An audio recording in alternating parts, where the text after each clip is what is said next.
दोस्तों, क्या आपको पता है भारत में कोयला अब खत्म हो रहा है। और मुझे आपको बताने की ज़रूरत नहीं कि भारत में ज़्यादातर बिजली का उत्पादन कोयले से ही होता है।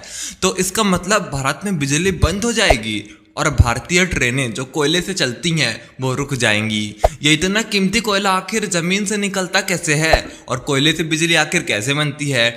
चलिए इन सारे सवालों का जवाब इस वीडियो में हम जानते हैं। 2019 के समय भारत में कोयले का इतना उत्पादन होता था कि भारत के पास अपने ज़रूरत का 70 से 80% कोयला था और बाकी का हम दूसरे देशों से इंपोर्ट कर लेते थे।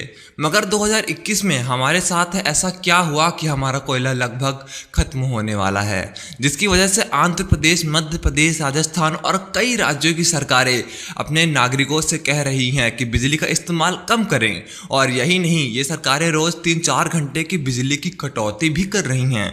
और साथ ही साथ भारतीय ट्रेनें जो कोयले से चलती हैं उनका रेट भी काफ़ी बढ़ेगा या फिर शायद वह ट्रेनें चलना बंद हो जाएंगी। जब कोयला ही नहीं रहेगा तो ट्रेनें आखिर चलेंगी कैसे? दोस्तों, दरअसल हमारे खदानों में कोयला खत्म नहीं हुआ है, इसे निकालने की प्रोसेस काफ़ी धीमी हो गई है, जिसकी सबसे बड़ी वजह है कोरोना और लॉकडाउन के कारण आप तो जानते ही हैं कितने लोगों का काम बंद रहा। लेबर मजदूर सब अपने अपने कामों में नहीं गए, इसी वजह से कोयले की खदान भी इस समय बंद रही। और दोस्तों, कोयला ना निकलने की एक और सबसे बड़ी वजह है मोदी सरकार की नई पॉलिसीज, जिसके तहत जो कंपनी कोयला खदानों को सीज पर लेती है उसे एक बहुत बड़े पैमाने पर टैक्स देना पड़ता है, वो भी सेंट्रल गवर्नमेंट को अलग और स्टेट गवर्नमेंट को अलग, जिसके कारण उस कंपनी को सीज पर कोयला खदान लेना बहुत महंगा पड़ रहा है। इसी वजह से वह कोयला का उत्पादन बहुत कम कर रहे हैं या फिर धीरे धीरे कर रहे हैं।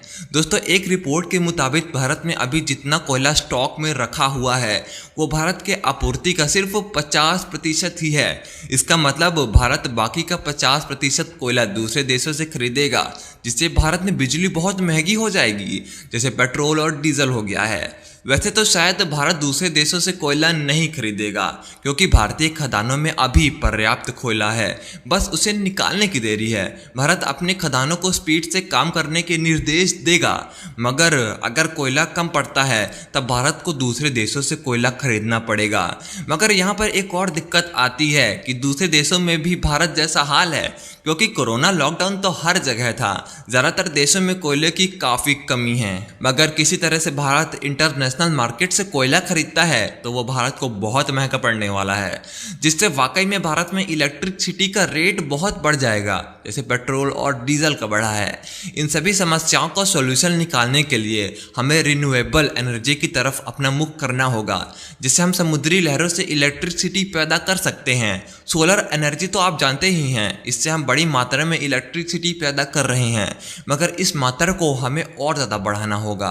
और हवा की रफ्तार का इस्तेमाल करके भी इलेक्ट्रिसिटी को पैदा किया जा सकता है।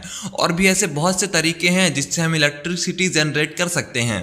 अब हमें कोयले पर ही पूरी तरह निर्भरता छोड़ना होगा, क्योंकि आज तो ज़मीन पर इफरात कोयला है, पर एक समय ऐसा आएगा जब ज़मीन का कोयला खत्म हो जाएगा, तब हम क्या करेंगे? दोस्तों, ऐसे अमेजिंग वीडियोस देखने के लिए अराइज फैक्ट को सब्सक्राइब करके बेल आइकन को ज़रूर प्रेस कर देना। मिलते हैं अगले वीडियो में।